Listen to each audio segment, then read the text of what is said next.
Hi, if you or your children are suffering because of your relationship with your ex-partner, because it's stressed or strained, or maybe they're just not a nice person, this show is for you. Welcome to the High Conflict Co-Parenting Podcast with Brooke Olson and Charlie Jewett. Enjoy another episode now.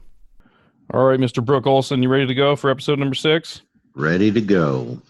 Hey, everybody. Brooke Olson, Charlie Jewett, High Conflict Co-Parenting Podcast, episode number 6. This one is on high conflict personalities. So, Brooke, I'm familiar with this on a personal level, but what do you mean by high conflict personalities?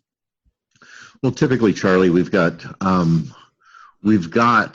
personalities that like to fight. We've got personalities that really fall into conflict easily, and it has to do with brain development. It has to do with attachment styles, and it has to do with a continuum in all of that. So when we're looking at high conflict personalities, typically we're looking at axis 2, cluster B personalities, but that's the far end of the spectrum. That's that place where they've tipped over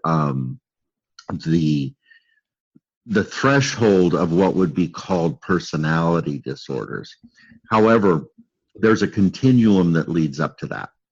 And that's what I want to spend some time really talking about today is what the attachment styles are that go with those personality disorders, how they got there, and how to really begin to manage them. That's what I really want to talk about in the large picture today.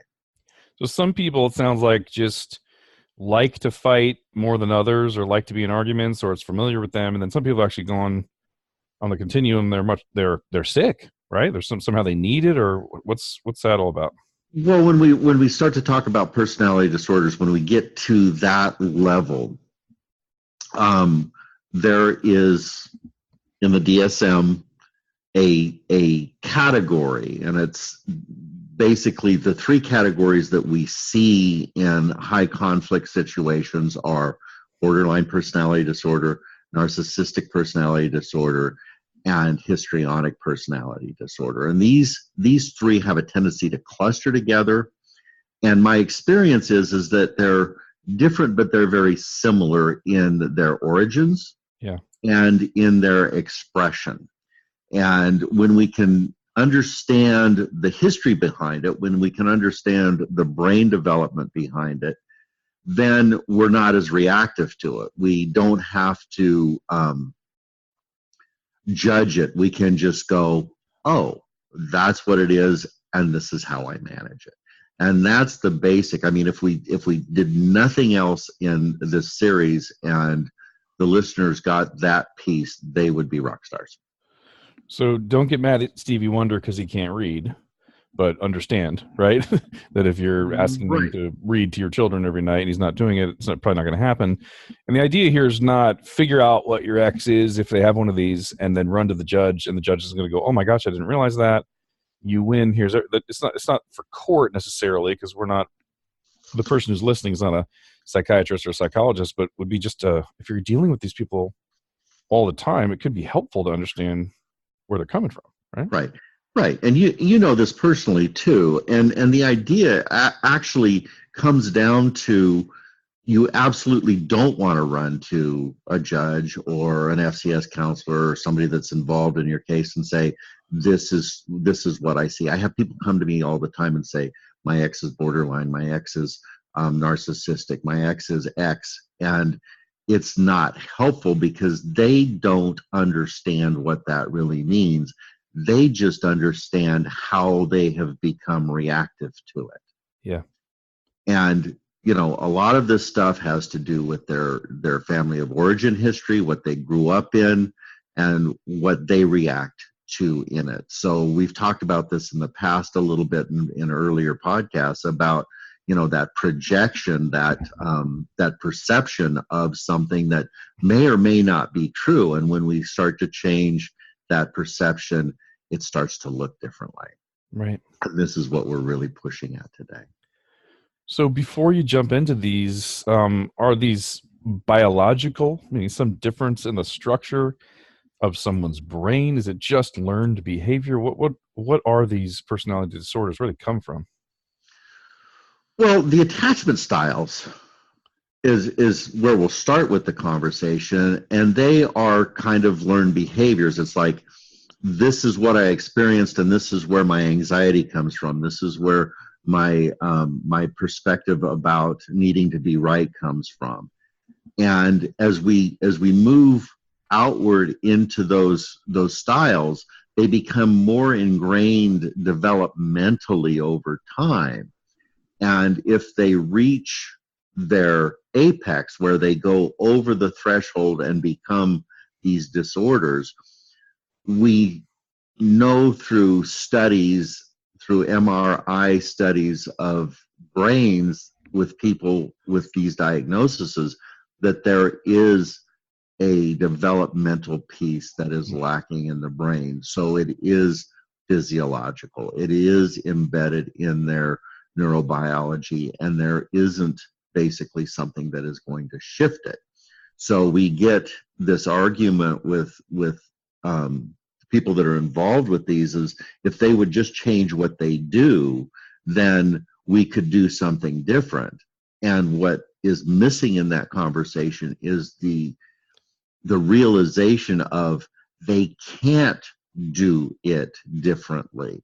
Mm-hmm. It's physiologically out of their grasp, and we have to accept that. That's interesting. So they're unable to do some of the things that we wish they'd do differently. They're physiologically incapable. Yeah. Now, that doesn't mean that everybody that enters into a high conflict scenario that has some of these traits has that diagnosis, that they enter into or pass that threshold, but they may have traits that really mirror this stuff. Yeah. And we want to treat it the same, because if they want to change and they can change and they get educated to change, they will change. However, if they don't want to change, if they don't want to do the work, and they're incapable or capable is irrelevant. They're going to get there how they get there. Our management of it is the same. Okay.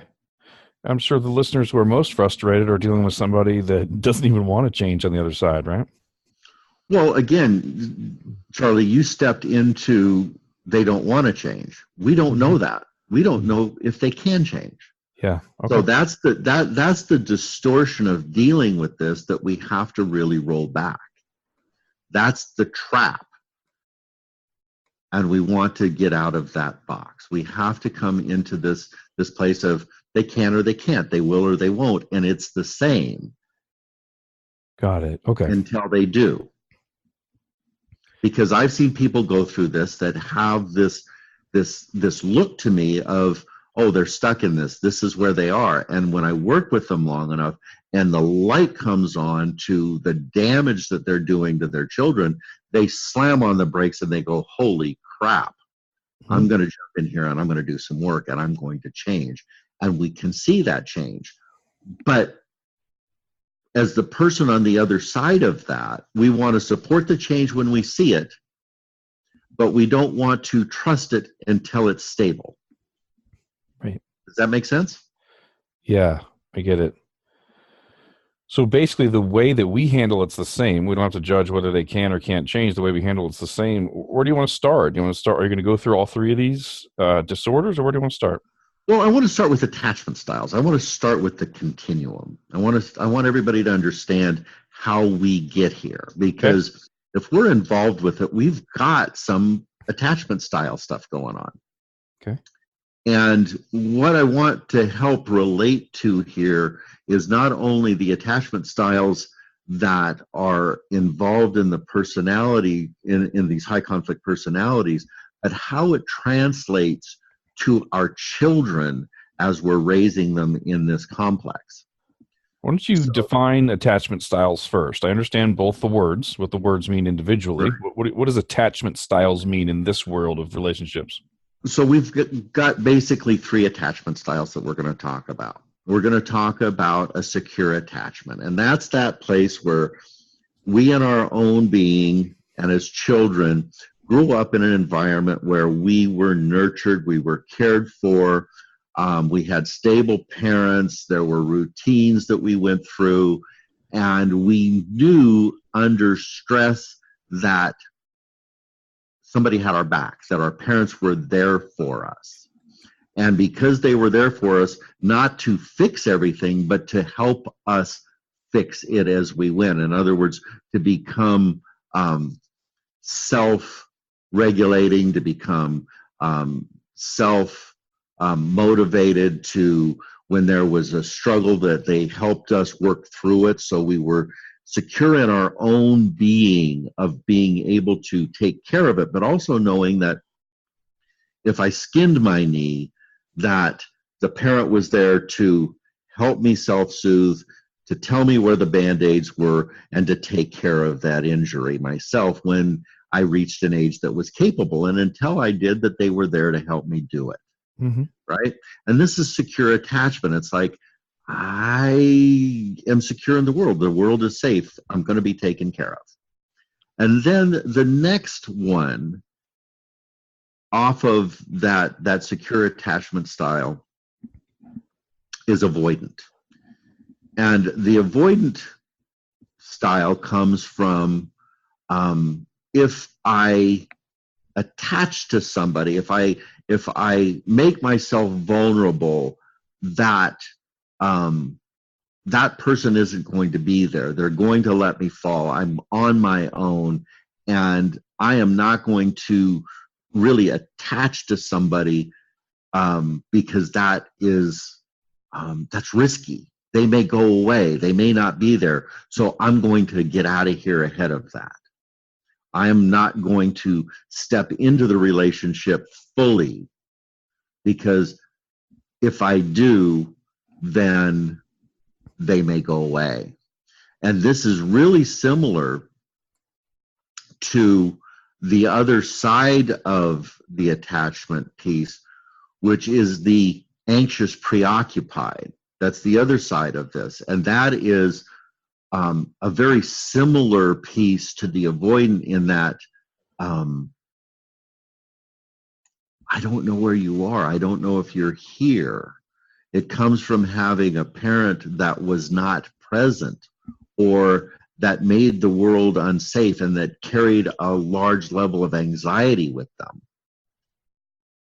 And when these other complexes start to work over time, then the perspective becomes that perspective of the whole world. So when I enter into a relationship from an anxious, preoccupied standpoint, it's like, where are you? What are you doing? Who are you with? Where have you been? And there's not a settling of, oh, you're just at the beach, you're hanging out with your buddies, you're having a good time, and you're coming back here. I know that you're here. So the avoidant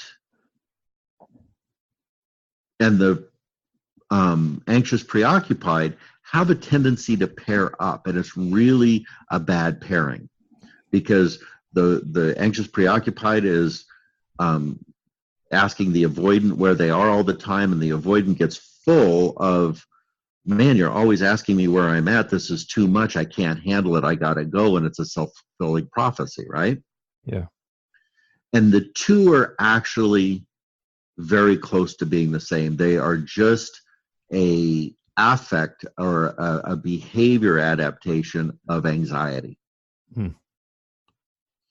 So when we go down each one of these timelines of from secure to avoidant, or secure to the anxious preoccupied, we start to find narcissism on one side, and we start to find borderline on the other. And these are two of the personality types or personality disorders that we see most frequently in the high conflict cycles. Narcissism and borderline. So you're saying these are really common in this kind of high conflict relationships. How are they different than the attachment styles? Is there someone like that's a narcissist, avoidant, narcissist, secure attachment, or is avoidant always narcissist, or how are these related? Well, again, we talked about these being very similar in their origins. They're really adaptations in behavior to an anxiety, and one expresses as narcissism. So I'm out of here, or it's all about me, or I can't relate, I can't come in, I can't connect, I can't fully connect here, and because of that, I can't create a secure sense in my partner. Okay? So that narcissism in the brain development has to do with a lack of empathy. It's all about me. And it's a self-taking care of piece, because for the narcissist, typically, they haven't had somebody there to take care of them. They haven't had somebody to be there that they can count on. So I'm going to take care of myself. And they're very high functioning typically. You know, they don't need somebody because they've never had anybody.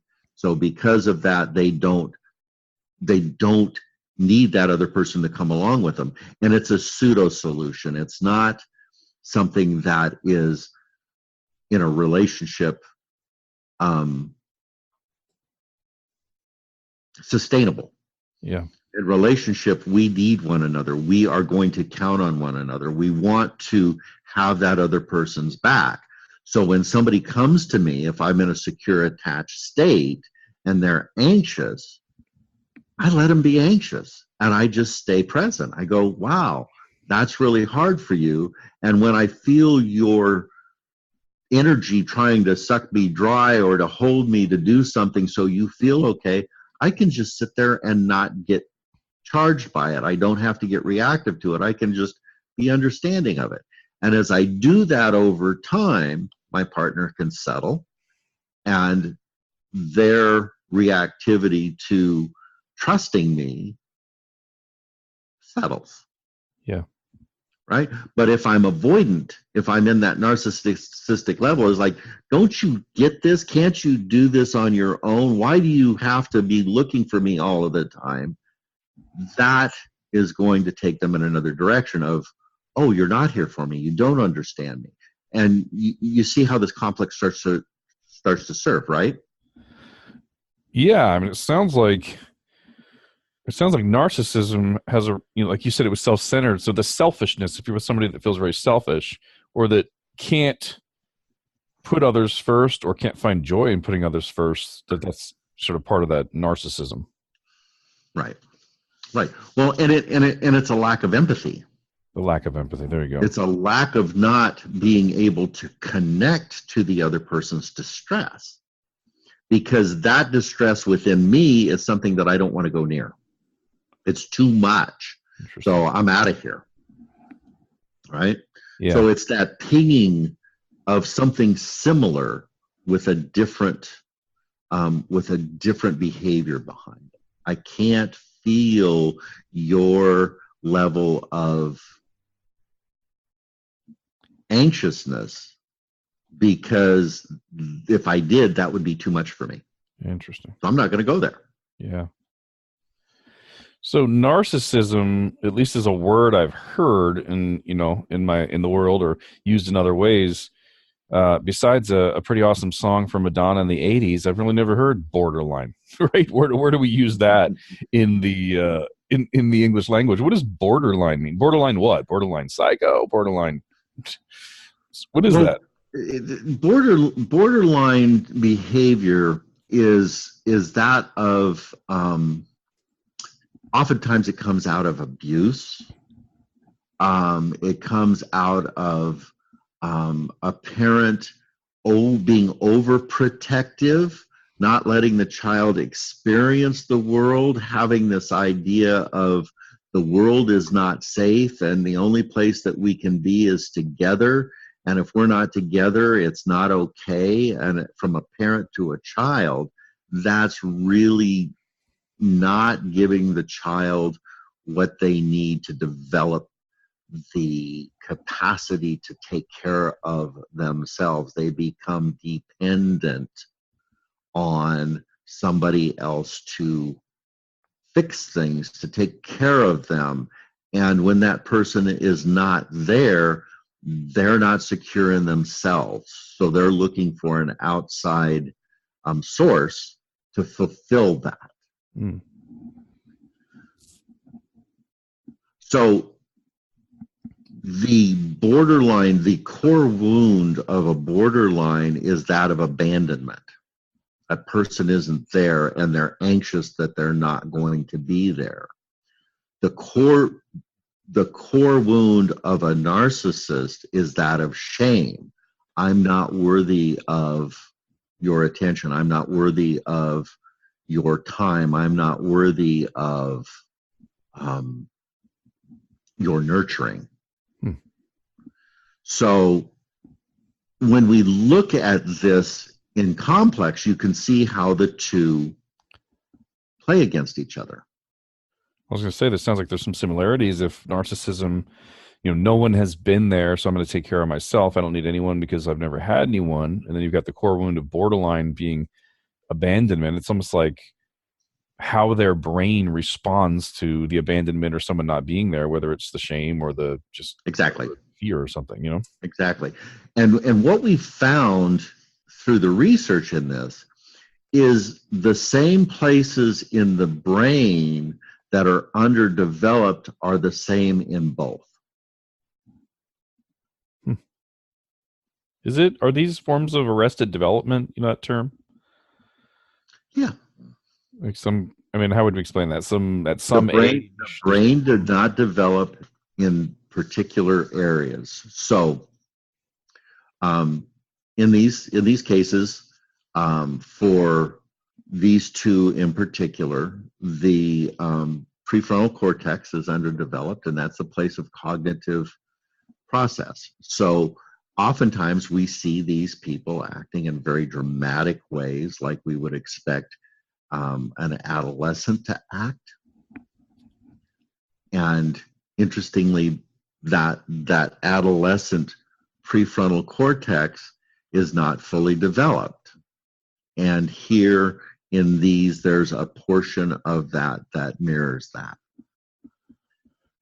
Right? Yeah. Why do you think, I have a lot of experience in my life being around special needs children, going to special needs camps where half the people there are special needs and half the people there are short-term missionaries serving them. I understand when I walk down the street and I see somebody with Down syndromes, I understand what's going on. What's the difference here with these types of disorders? Like, why don't our listeners see it during the 1, 2, 3 years of dating? And then why does it show up so obviously in either the marriage or the breakup? Well, one, because oftentimes we come out of a similar piece and we're kind of used to some of this behavior and we're a little bit blind to it. Second of all, these people are really high functioning typically in the normal world. I mean, they look and they act and they move like normal people. I mean, people that have a narcissistic tendency are really good at connecting. They're really gregarious. They can come in and they can really make you feel good. We don't see the lack of mutuality until the relationship is under stress or they're under stress. And then their ability to navigate that goes out the window.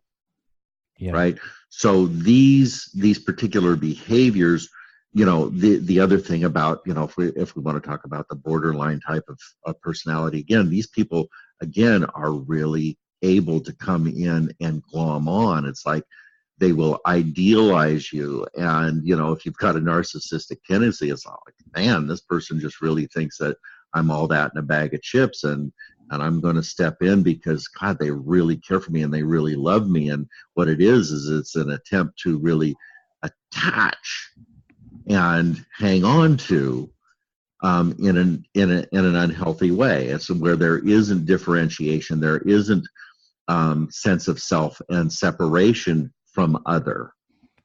It's a getting lost in process. And initially, both of these can feel really good. And then we start to see what happens under stress, and then the reactions come up and things start to unfold. And I'm assuming, unfortunately, that if they're able to show up, be gregarious and be kind of amazing and get all the way through the dating without recognizing that they're probably pretty good in a courtroom, right? They can be. They can be, especially if we're reactive to it. If we are dancing the dance with them, if we are still in that, then they can show up really well, especially to professionals that don't understand this. And let's understand that piece for a moment. Judges are judges. Judges are attorneys. Judges are not psychologists. Even if they study this stuff, having not really been in it in a clinical environment, not really understanding it, they have a hard time seeing it. And it's just this back and forth. So if we are involved with one of these personalities, our job is to just really step back, get out of the reactivity to them, get out of our own cycling with them, and let them show themselves. Because if it's all about me, it's not all about the kids. If it's all about the other person being this big nasty person, and you don't show up that way, but there's this ongoing story of abuse and neglect and all of these things that is incongruent with the reality, then over time this starts to show up. And that's what we want to be able to do. We want to create the space so this behavior can express itself so people can see it. The problem is we want to defend ourselves. We want to counter the story. And when we do it, we just muddy the waters. We don't allow that to happen. And then we get caught in this trap. This whole idea of working with high conflict personalities is one of trusting the process and knowing that if we are conscious of what we're going through, if we understand what we're working with, then it's going to have an organic solution. It's not going to be solved by us trying to fix it. It's going to be solved by us allowing it to show itself. I don't know why, but when I said they probably show up really well in court, and you said possibly or maybe or something like that, right? The scene from A Few Good Men popped into my head when Jack Nicholson's on the stand. Remember what I'm talking about? Right. And Tom Cruise is pushing him. My favorite courtroom scene of all time. But what happened there? How did he get Jack Nicholson to break? And what do you think was going on in Jack Nicholson? Just for a fun rabbit trail, what was going on in the character Jack Nicholson was playing, where he basically hung himself out to dry because he wanted to, I don't know, some sort of narcissism or something, right? For sure. And he was hiding what was going on. He knew what was taking place in the background, and with enough pressure, he was no longer able to contain. Yeah. And this is what comes out of these complexes if we allow them to do it, when they are not getting what they want in it, when the light is being shown on them, that they start to act out. And this is, you can't hold the story together. This is where, to me, it's so important. Things like Our Family Wizard, which we talked about, recording things, filing ex parties when need be. It's like, in some sense, we have to play a part in shining the light on this by recording all the times that they won't deliver the kids when it's time, or whatever, take them out of town without telling us, all these kinds of things. I mean, you know my situation. I've got people in my life that have had exes doing incredibly terrible things for 3, 4, 5 years, and none of it's recorded, right? And then somebody shows up in court and looks really good, but under enough pressure, I believe is what you said. Some of that pressure can just, I mean, if a judge is looking at 3 years of one ex not following the orders they put into place, that's not going to make them feel very good, right? And that can be some of the light that finally makes the person pop or act like themselves. And the Our Family Wizard creates such an accountability and just shines a light on everything because it's all recorded, that it could be what either forces them to behave or exposes or makes them pop like Jack Nicholson on the stand. Right. Well, this is the reality versus the story. This is the ability to track specific behavior, and that clears up the chaos in the story that the other person is trying to create. And we can only do that if we can track it. And that's one of the places where the tools like Our Family Wizard really come into play, and where we really frustrate the story because, well, that's not accurate. We can see here that this took place. We can see here that this is what's going on. And, this is why those things are such good management tools. Yeah. We don't get caught in the argument. It's because there is none. It's like, no, this is here. And we just track it straight through. And it can become very frustrating for the other party.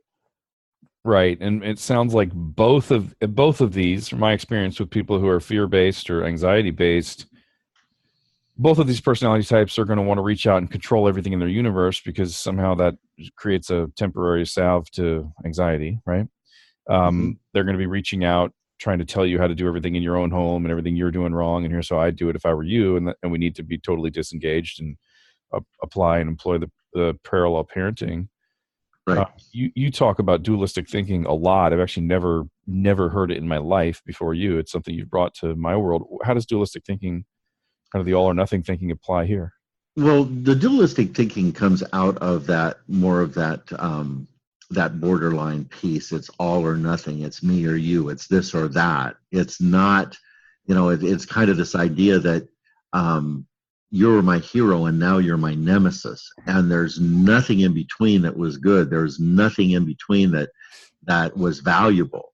And it's a place where when they move into demonizing you, that's all they see. And it's their need to enlist the other people in their world, their attorney, the judge, their therapist, their friends, to see that and to get them enlisted in the fight against you.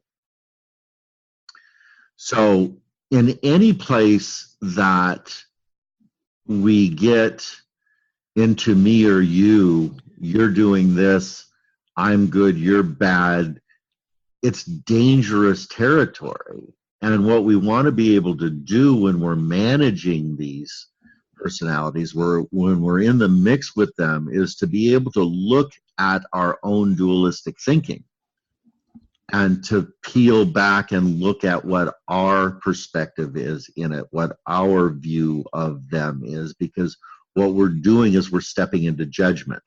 And what I'm trying to do with this conversation in particular is to take us out of judgment. These people are no different than us. They have trauma. They have a way of looking at the world that has distortion in it. And what we want to do is look at our own distortion. What is it that I'm not seeing? What is it that I'm doing that is promoting this in that person? Where am I causing the dissidence in this relationship so I can pull that out? So when I'm being attacked by somebody, most of our propensity is to attack back.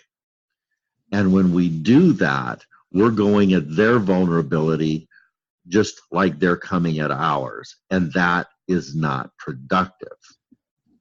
So for the sake of this conversation, what I want to do is I want to go in, and I've had this conversation with you specifically, Charlie, around this, is where did they get this thought process? Where did this come from? And how is this being projected onto me? And where am I feeding that projection? Yeah.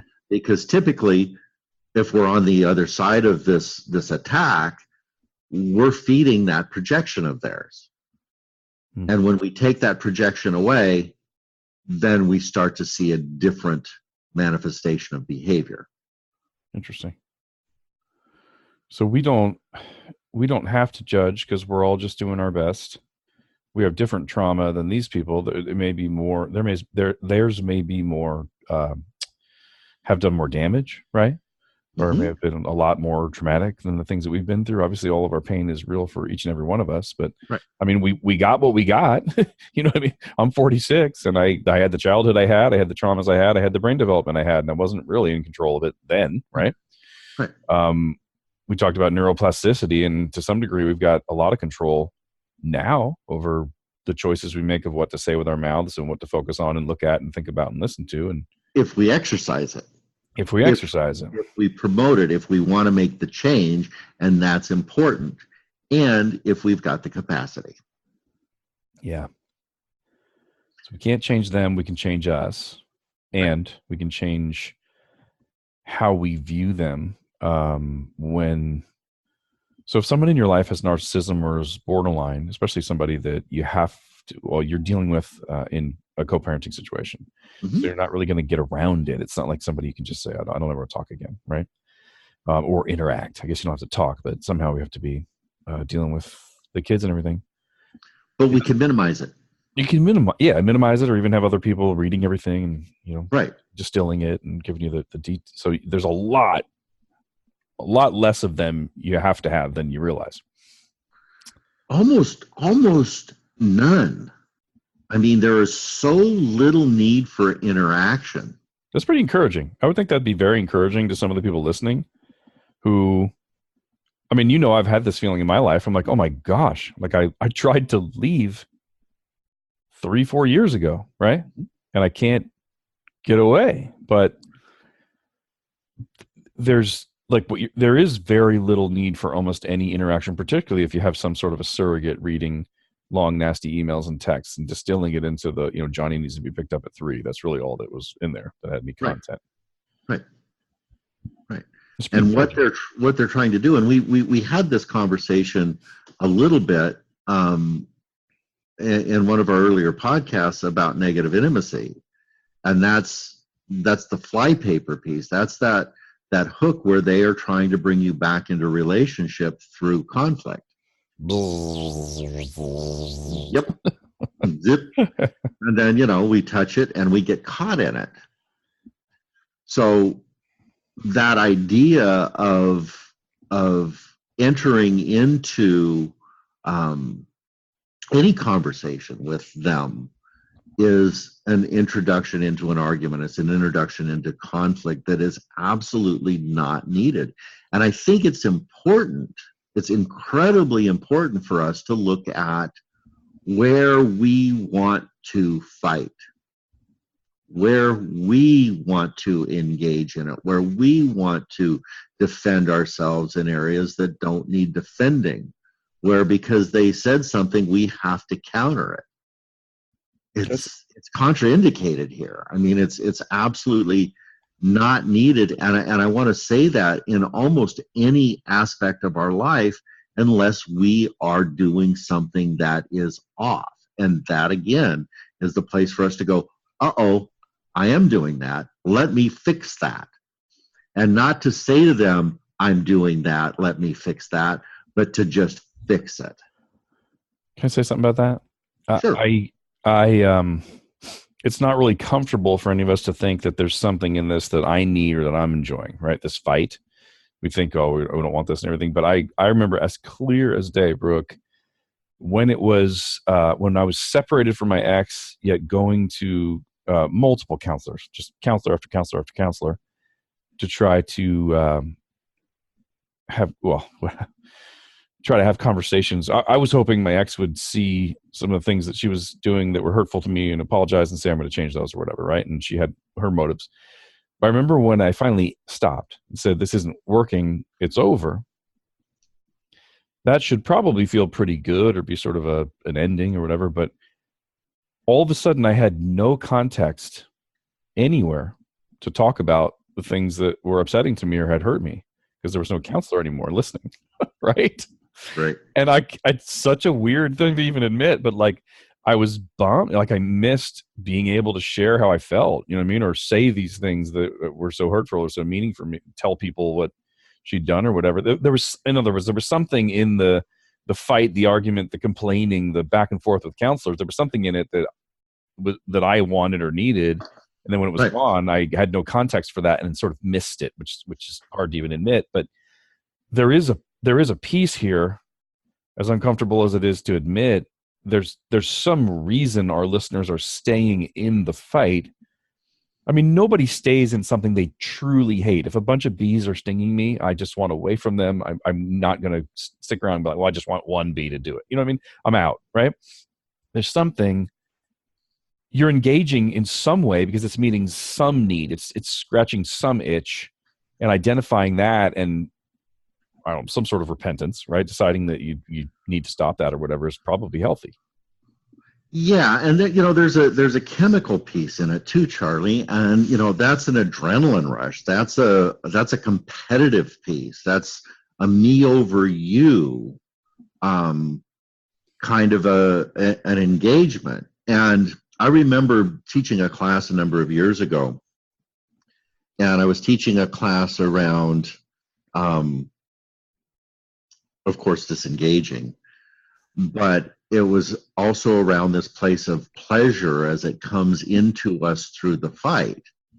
And I had a group of parents sitting at the end of the table, and they were talking about going to court and how they had just annihilated the other parent in it, and what they had done and how they went about it. And they were just full, and they were beaming, and they were laughing. And I stopped them and I said, isn't that interesting? You're really getting off on this. I remember this. Was this in your book? No. It was probably a conversation that we had in class. Yeah, because they were like super psyched that they all won and beat up the other team, Right. And on the other side of that conversation is somebody that just got pummeled. They lost custody of their child. They went into this abyss that if it had been on the other foot, they would have been experiencing. So there was a total lack of empathetic response to it. And also an idea of, somebody's in pain here. And I just won. And that feels really good. I won. I just scored a touchdown. I beat them. And it's a normal response. And it's not a productive response here. It's like, we've got to understand that component in our psyche is part of what drives the conflict, and it feels good. So if I'm winning, it's like I want to keep winning, and if I'm losing, it's like I gotta win. And we want to just hack into that part of our psychology. We want to hack into that part of our brain, and we want to consciously eliminate it. Sounds dualistic to me as well. Like one person wins, one person loses. When did this become a football game? This is actually about, like, let's raise healthy kids. Right. It's not the Giants against the Eagles, or you know what I mean? This is not winning it's and not losing. Me over you. No, we're actually both on the same side of the field trying to get the ball in the end zone. So there's only this. That's the way to think about it. It's not the Giants against the Eagles. It's we're both on the. I'm going to use the Eagles because I was from Philadelphia. We're both on the Eagles trying to get in the end zone. The end zone is happy, healthy kids. Right. And then I guess what's the other team is. And if we've got a parent that doesn't have that perspective, we can't fix it from getting them to do it differently. We just have to do a better job as a parent. Yeah. And that's that's where we move back into that. Awesome. That parallel parenting and that disengagement piece. And this is how we manage it. This is how we manage the personality types that we're talking about. We don't engage with it. Sit back, we let it. You know, there's a place of this in relationship, in healthy relationship, when our partner, because for many of us, and you know this to be true, that we have one of these personality types, one of these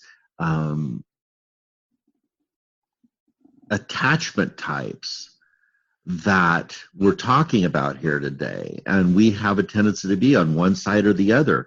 And if we're on one side, the probability that our partner's on the other side of that is pretty high. And we can engage in that with them and destroy the relationship, or we cannot engage with it and nurture security within the attachment style that we're headed for. We can nurture that piece where both of us can go, oh, you're doing something different. Awesome.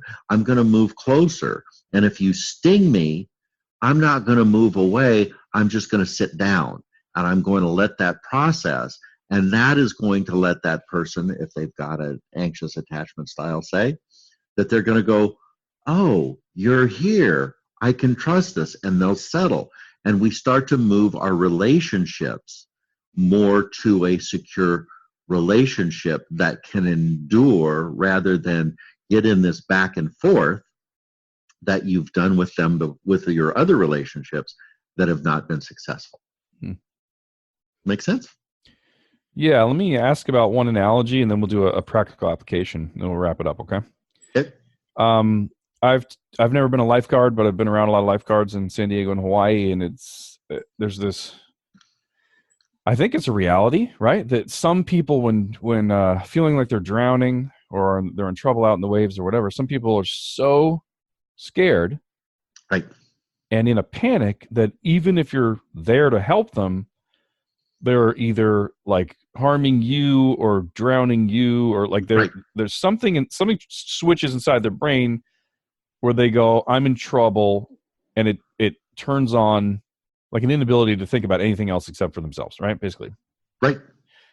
Is that like, so because we're going to turn this into some sort of practical application, if on the other side of the relationship, our listeners have someone that acts selfish and does things at time that just seem illogical and wrong, right? Mm-hmm. Is there some correlation between that and the drowning person, that something about their past, something about the way their brain is wired, or something about the way that they feel like while they do that, something, that same sort of a switch is flipped. They're in a panic and they freak out. It's existential terror. And we didn't have their upbringing. So we really can't say, oh, you're stupid, like, for doing that. We're not inside that body. I don't feel like I'm drowning when I'm not, but they do. Right. That's what they see. That's what they feel. You're not here. You don't have me. I can't survive without you. And I'm going to crawl up on your shoulders so I can survive. And we're both going to drown. And brains are legit. I mean, your brain can convince you of some amazing things that aren't actually happening. So correct. To look at someone and judge them, like you talked about moving out of judge, probably the greatest thing that anybody could do as maybe a step one is really step out of judgment. Just say, I'm going to stop saying this person's a jerk, a booger, or whatever for the way they're acting. There's something else going on. Yeah, I still have to deal with it, right? There's not a spiritual practice on the planet that I'm aware of that doesn't have that at its core. Some sort of humility or lack of judgment. Right. Interesting. That's interesting. So, okay. So let's say sort of practical application. People are listening. They've heard this explanation of narcissism and borderline personality disorder, and they're going, oh my gosh, my ex has that to the nth degree, right? Mm-hmm. And they're frustrated. They have to deal with them. The ex does things they absolutely hate. They're so frustrated. They've been judging them. Mm-hmm. What can these folks do? We're going to be here next Friday as well. What can these folks do for the next 7 days? Forget like how to change your life for the rest of your life. Let's change 1 week at a time. You know, what can be done differently? What can they do differently for 7 days? That's a really good question, Charlie. And I think, the piece that I want to keep coming back with everybody is to be able to orient to what's real. This is where I am. This is what's going on. This is the truth of the matter. And what somebody else is saying about me is not accurate, or it's not true. And to not internalize this, not to own something that isn't to be owned, because somebody says it's true doesn't mean that it's true, and to have that in their forefront, so they're not reactive to something that is coming their way. It's like, oh no, that's not true, and then just to move on and to do something else, and to have this sense that I don't have to defend this. And it's really running counter to our wiring, because when we're attacked, we want to defend. Yeah. And this is coming in, to that piece where you talked about Secret Service. It's right. Like when the bullet, when the gun goes off, the head comes up rather than ducking. Mm-hmm. And it's that kind of a reaction. It's just retraining to, what is the reality here? I don't have to duck. I can stay right here and be aware of what's going on. Right? Yeah. But their history doesn't take us in that direction. Yep. We got to retrain ourselves. And this podcast is really about that, right? It's about becoming the Secret Service agent co-parent, or becoming the, Aikido ninja. I'm probably combining two different types of martial arts, but really retraining yourself to be the best you can be, because the kids are worth it. They need it. And it only takes one parent. You're the only hope the kids have. And you being healthy is the answer. Right. To these, no matter what happens on the other side. Right. Awesome. So we will have there's a little commercial we did to show people where to get in touch with you. But what if somebody just wants to have a conversation with you? If somebody wants to have a conversation with me, they can email me at Brooke, BROOK, at highconflict.net. That's my personal email. And just give me a little bit of sense of what your needs are, and we can set up an appointment and book some time to have a chat. Awesome. Very good. All right. We'll wrap it up unless you want to say anything else, Brooke. I'm good. Thanks, everybody. Yep. We'll see you guys next week. Bye-bye. Brooke, people don't have to wait until Friday mornings to get more content. If this is something that's helpful for them, right? This isn't the first time you've broadcast anything or recorded anything or put anything out there in the world. What are the other ways people can get the help more aggressively or speed up their recovery process? What materials are available for people right now? Well, I've written a book called The Black Hole of High Conflict, and it's available on Amazon and Kindle. Great. And everything that we're talking about is really compressed and put into there. So this is a really good starter place to get in and get your mind working, and to see what these concepts are about, and how to start to apply them. The other place that I think that is valuable is to go to our website and look at some of the blog articles that I've written. Those are available there as well if they go into some of these other arenas, and that's at www.highconflict.net. So the book, the website are also really good places to get the material. And also we have classes. We have high conflict diversion program classes that you can get into and get some one-on-one help with this as well. And you know me, I'm aggressive. Whatever I want to become good at or learn, I find someone who's good at it and pay them and hire them and shorten my learning curve. What if somebody just wants your help? Somebody says, Brooke has this information. He's good at something I'm not good at yet, and I want to work with him. Do you have any type of coaching or consultations or anything like that? Absolutely. I do one-on-one coaching for custody cases. I help people get ready for family court services. If you've got that in your community, I work with attorneys and clients to help them with managing and strategically setting them up to have more successful cases as well. And how do they reach out? You want them to just go to the website or email or phone, or what's the best way for them to reach out, raise their hand, and say, I need some help? They can email me. My direct email is Brooke at highconflict.net. That's BROOK at highconflict, HIGH, conflict.net. Perfect. That's everything everybody would need to get some help, right? Absolutely. Thank you, Brooke.